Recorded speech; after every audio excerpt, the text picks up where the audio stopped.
The morning I thought my career was over began with a single email that made my hands go numb. It was 7:12 a.m. in Chicago, and the gray winter light hadn't fully broken over Lake Michigan. I was sitting in my tiny apartment, half awake, when I saw the subject line from our CEO, "See me, 9 a.m." No context, no smiley face, no explanation. Just my name in the recipient line, and those three words that felt like a verdict. My stomach dropped. Because when the CEO of a multi-million-dollar tech firm asks to see a junior analyst like me first thing in the morning, it's rarely to offer a raise.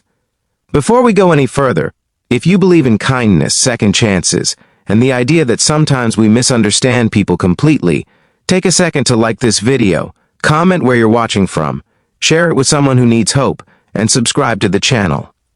You never know whose story might change your perspective today.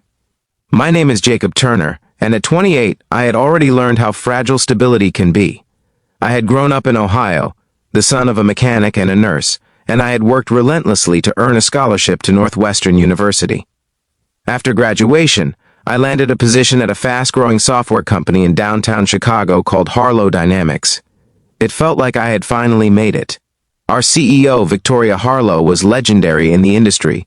She had founded the company at 30, built it from a cramped co-working space into a glass tower overlooking the river, and was featured in Forbes before she turned 40. She was known for her razor-sharp mind, icy composure, and impossibly high standards. And for some reason, she had started paying attention to me. At first, I thought it was a good thing. During quarterly meetings, she would ask pointed questions about data projections, and her eyes would always find me in the room. When I presented my first big report, she had listened without blinking, her expression unreadable. Afterward, she'd ask me to send her the raw data personally. But then the pattern shifted.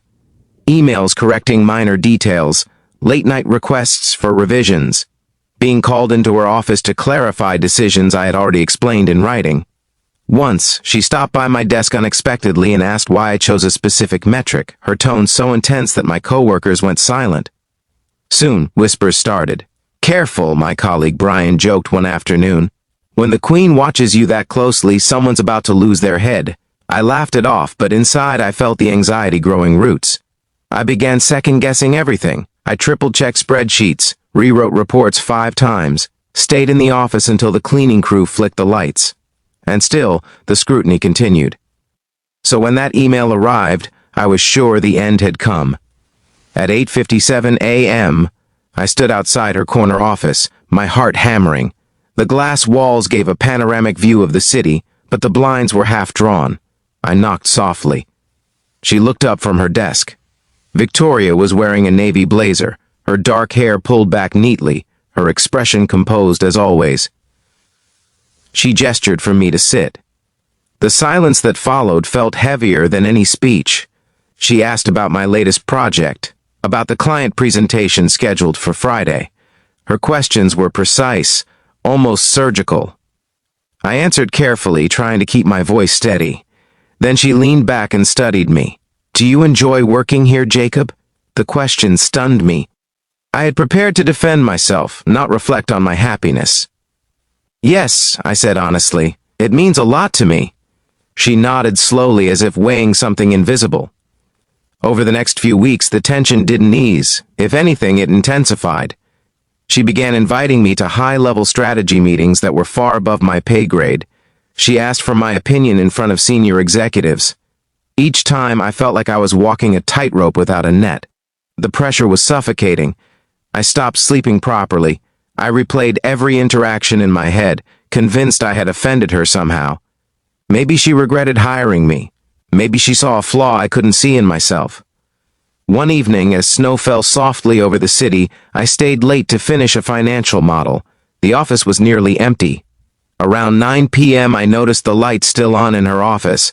I considered leaving quietly, but something inside me broke. I couldn't carry the fear anymore. I knocked and stepped inside. She looked surprised. For the first time, she didn't seem composed. Her heels were off, her jacket draped over the chair, and a half-empty cup of coffee sat forgotten on her desk. "I need to ask you something," I said, my voice shaking despite my effort to stay calm. She gestured for me to continue. I feel like I'm constantly under a microscope. If I've done something wrong, I need to know. If you think I'm not a good fit, just tell me. I can handle it. I can't keep wondering. The words spilled out faster than I intended. My face burned with embarrassment. I had never spoken so candidly to a superior. For a long moment, she didn't respond. Then something unexpected happened. She smiled. It wasn't the polite, corporate smile I had seen in board meetings. It was softer, almost shy.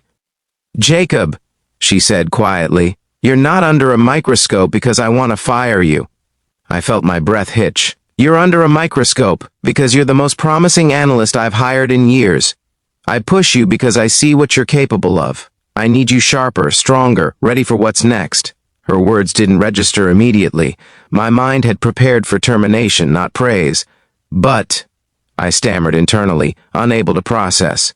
She stood and walked toward the window, looking out at the city lights reflecting on the river.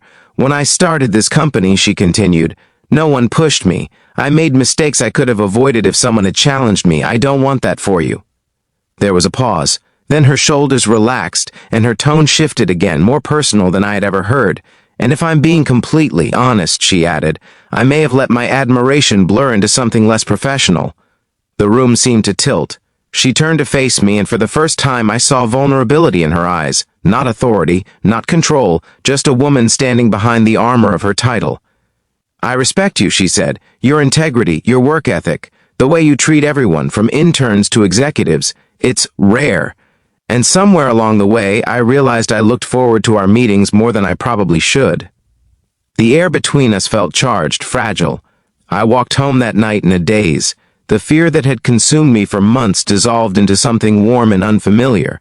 All this time I had been bracing for rejection when in reality I had been seen, truly seen. Over the following weeks things changed. Not dramatically, not recklessly, but carefully. Professionally, she continued to challenge me, but the sharp edge softened. Personally, we established boundaries, ensuring transparency with HR and the board before exploring anything beyond mentorship. It wasn't a fairy tale. It was complicated. There were policies to navigate, perceptions to manage, and moments of doubt. But beneath it all was something steady, mutual respect. I learned something profound through that season of confusion and fear. Sometimes the stories we tell ourselves are far darker than the truth. Sometimes the person we think is our greatest threat is quietly rooting for us. And sometimes courage isn't about defending yourself. It's about asking the question you're afraid to ask. A year later, I was promoted to Director of Strategy, not because of favoritism, but because of the growth forged in pressure. Victoria remained demanding, driven, relentless in her vision. But she also became someone who trusted me, valued me, and eventually loved me. Looking back at that gray Chicago morning, I realize how close I came to quitting out of fear. If I had walked away, I would have missed not only an opportunity, but a connection that reshaped my life. If this story touched your heart, if you've ever misunderstood someone's intentions or doubted your own worth, please take a moment to like this video, share it, and subscribe. Your support helps these stories reach people who need hope. And before we end, I have a special request. Comment the word courage below if you believe that honest conversations can change everything. Because sometimes the email that feels like an ending is actually the beginning of something beautiful.